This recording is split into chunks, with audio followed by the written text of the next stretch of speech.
আমার এমপাক আমার যাই আসলে টমেটো প্যান্ট বড়টা আমার এটা সুন্দর তো টাইট ফিটিং।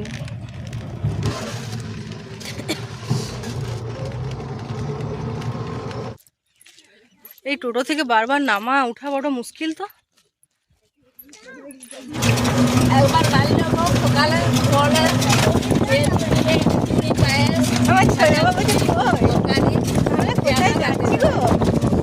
বলে কোথায় যাচ্ছি সোনা? একটু হাসি করে সোনা ক্যামেরা করছি, ক্যামেরা তাকাও তাকাও। বেটু এখন মনে করি যায় যদি কিছু করে, বদমাইশি করে জল ঘাটে, বলে ক্যামেরা করো, ক্যামেরা দেখাও।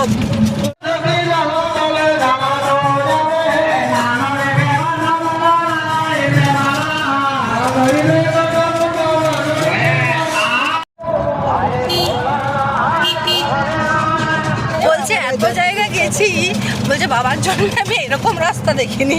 রাজুকে বলছে তোর শ্বশুর হ্যাঁ আগে রাস্তাগুলো বলো কাকি এই জায়গাগুলো এত অড। হ্যাঁ আমাদের তুমি রাস্তা দেখো কত সুন্দর রাস্তা। টিকর পাড়াতে আমাদের কে ছিল মানে কারা গাটা গেছে? আমার ভাইয়া তোর বাবা দাদু মানে আমার বাবার দাদু মানে আর ওই যে পূজা করাতে যাচ্ছে হ্যাঁ এবার বাবা এবার দাদু আর তোর বাবা দাদু রাদু ভাই নিজের ও মানে তাহলে অত দূরের সম্পর্ক না, মানে নিজের লোকই বটে এরা। এখন আমরা যাচ্ছি আমাদের পূর্বপুরুষের ভিটেতে পুজো করানোর জন্য। সেখানে আমাদের কুলদেবতা আছেন। আমরা এখান থেকে মোটামুটি 20-22 কিলোমিটার দূরে এখন থাকি। তো শুনেছি ঠাম্মার মুখে নাকি আমাদের যিনি কুলদেবতা উনি স্বপ্নে জানিয়েছিলেন যে উনি নদী পেরিয়ে আমাদের বাড়িতে যাবেন না, তাই একা একাই ওখানে থেকে গেছেন।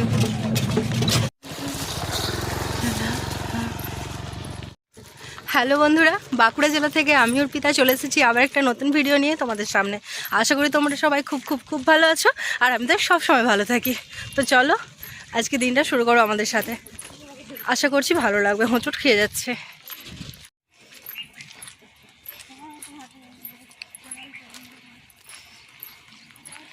এদের বাড়ির থেকে নদীটা একদম সামনে না মা? এদের বাড়ি থেকে নদীটা একদম সামনে। বাহ,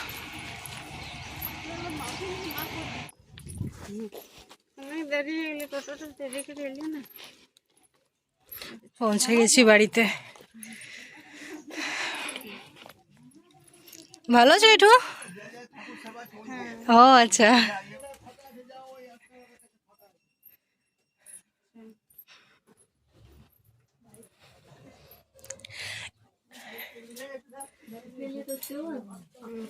সেই উপরে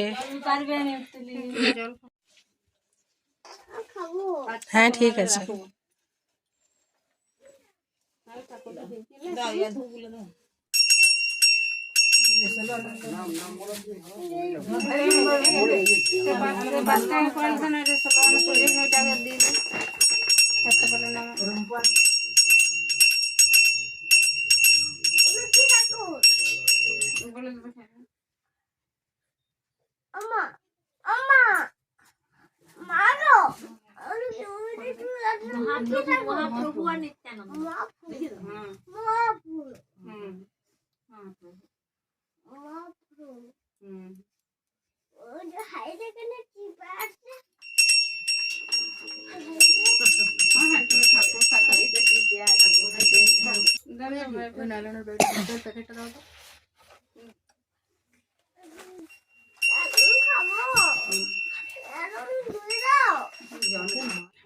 হ্যাঁ জেঠু কোথায় গেল? তো জেঠু হ্যাঁ, আর বড় জেঠু কোথায় গেল? চলে গেল সিমলাপাল, চলে গেল সিমলাপাল আটো তো এত তাড়াহুড়ো? ওই জন্যই কখন থেকে চান করে আছে বসে আছে। আমি তো বলছি সবাইকে, আমি বলছি যে বোধহয় জেঠু খেয়ে নিয়ে বেরিয়ে পড়ে। আমারই চেনে না।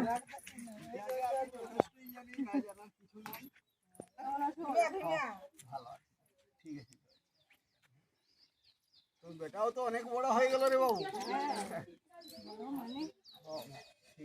কাকুর বৌমা প্রণাম করবে নাকি?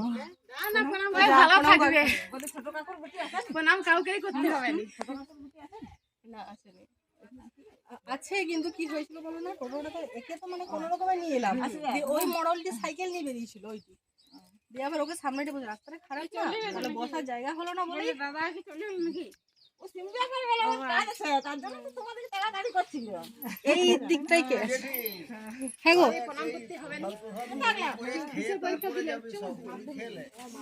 ওরকম করে বলছো, আমি ভাবলাম দুদিন থাকবো। না তুমি বললে কেন না, আমি একাও তো থাকতে পারি। হ্যাঁ বসাত মুড়ি খেয়ে তুমি বলে চলে যাও, আমি তো দুদিন থাকতেও পারি। না তাহলে বললো কেন যে এত মরতে পারি, বুড়ো বুড়ি গুলো মরছে না কেউ। অবশ্য আমার আর লাভ নেই, ঘাটে তাকে জামাও পাবো ছোট আর এই ঘাটটা আমাদের আসানি তো আর কি দেখবে। হ্যাঁ বাবা রে, তোমাদের তো ভাইদের ঘর যেমন হবে তোমরা সেটাই না করবে।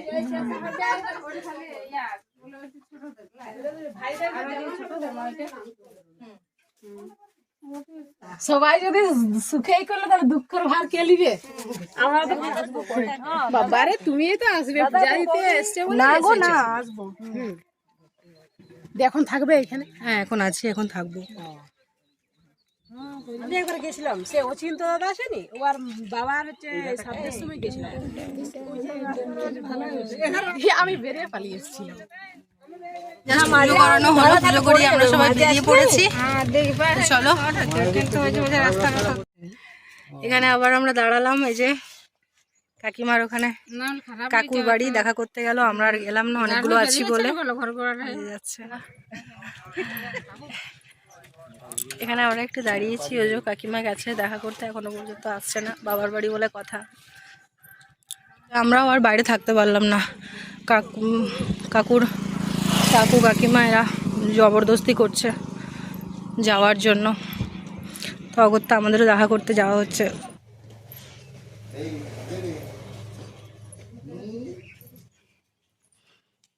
কয়েকদিনই তো হয়, তুই তো জানিস তো। তাহলে সে পাপড় ভেজেছে, পাপড় আছে, তারপরে এই যে লোক